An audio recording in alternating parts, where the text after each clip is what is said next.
মশলা দিয়ে একটু কারি মতো করবো না, শুধু চিংড়ি মাছটাই বানাবো। 5-6টা আমি কাঁচা পাকা লঙ্কা নিয়েছি, একটু পেঁয়াজ নিয়েছি, আর এর মধ্যে দিয়েছি আদা আর রসুন একবারে দিয়ে দিয়েছি।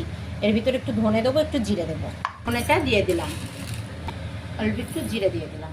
এবার আমি মাছটাকে লবণ হলুদটা মাখিয়ে নেব, দিয়ে মাছটা লবণ হলুদটা মাখিয়ে নেব।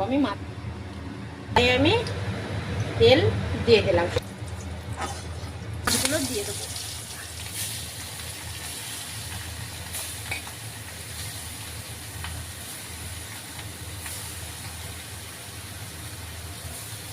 এবার আমি মাছগুলো ভেজে নিই।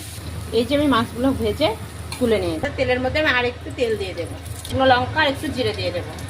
আমি এবার মশলাটা দিয়ে দেবো বেটে রাখা।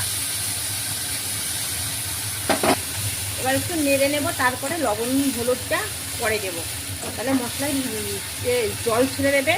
লবণটা দিয়ে দিলে তখন ভালো কষানো যাবে না, একটু কষিয়ে নিয়ে তারপরে লবণটা দিয়ে দেবো।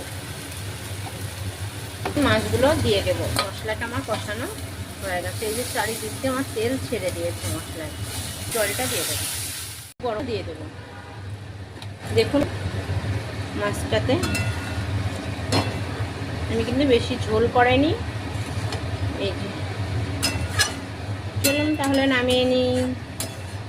এটা কেমন হয়েছে কমেন্টে জানাবে। আপনারা এইভাবে বানিয়ে খেয়ে দেখবেন।